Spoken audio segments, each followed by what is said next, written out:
Our creative process is always that I will kind of come up with an original idea to try to meet the client's needs and something that will also get people thinking. And then the rest of our team, all of our production team, kind of chimes in with ideas on how do we execute that? How do we solve the problem that Chris has now created for us? So the script for Cloud went through a ton of iterations just because it was a really hard concept to nail down and kind of satisfy all the needs of Aero. It's not easy to explain the cloud. How do you tell the story that we all face, that we need the cloud to help support us in life? We finally landed on our current concept, which is a man has a really important document, and the document comes to him, it gets blown out the window by the wind, and he starts basically chasing it across town because he has to get it back. The story plays out across all of these cloud-connected devices, and we have all these really cool real-world gags that kind of interact with the animation. There's things like water, paint, fire, and essentially we're showing people that the cloud will save you no matter what happens to your device, whether it falls into a puddle, whether it gets burned, or paint spills on it, something like that. And then of course the cherry on top is that this whole table that everything plays out on is shaped just like Aero's V logo, and we reveal that right at the end. I'm working on the layout of our V for the cloud video, and essentially we're laying out all of our devices here to scale so that we know how big to build our V table and how many devices we need to fill the table, all that kind of stuff. So I created an overhead to basically give myself a blueprint of what we're doing, and then I came down here to the conference room and basically just laid out all of the devices so that I could see how it's all gonna happen on the shoot day.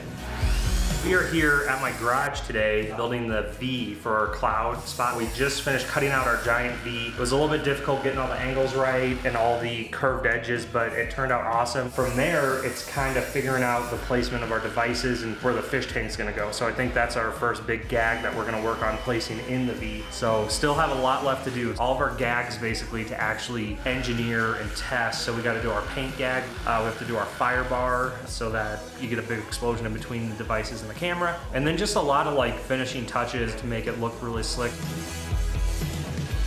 The biggest challenge today is essentially marrying this one take that we're doing with 50 devices and an animation that our animator is making separately. Timing those two shots together so that we can composite the animation onto the devices is going to be tricky. Now it's just kind of executing the camera move, and then the rest of the magic is going to happen in post-production.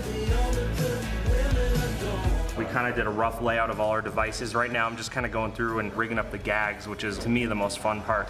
Got two effects. Got the plunger with the paint, then the gas line controls right here. So we're gonna have it on a pilot when we start. So it's just gonna be a tiny little flame, then I just crank this when we get our cue here.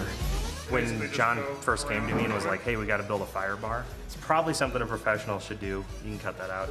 We had never done it, so there was a lot of unknown, but once we tested it, kind of did a little research and kind of figured out how to build it to make it work for what we needed to do. Take 2, take 3, take 6, take 8. This is take 11. I think we got it, guys. Yes. Best one. That's the best one for sure. All right. Well, I'm doing the animated character.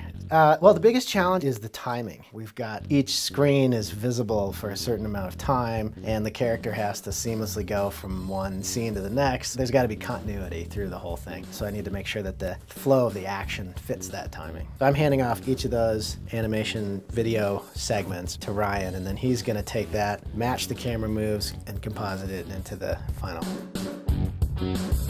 Alright, so now that Adrian has finished up his awesome animations, I can finally take those, throw them into the screens, composite them a little bit, and try to make sure they look like they match into the scene and they're not just animations running around. What we're trying to find, what we're trying to track is all four corners of the computer screens or the iPads that we're able to put in our own imagery, and they'll match, depending on what size of the screen it is. It's definitely a lot of different tracks, but once we're able to get one or two good solid tracks, that'll start to go with the rest of the devices, and we can start comping in the screen separately. A lot of times you can set up a track that gets a whole shot over time and it's done. This one really has to be specific. Every screen has to have its own qualities to make sure that the animations fit in. So it's difficulty level's pretty high up there, but we can manage it. It'll be a lot of fun.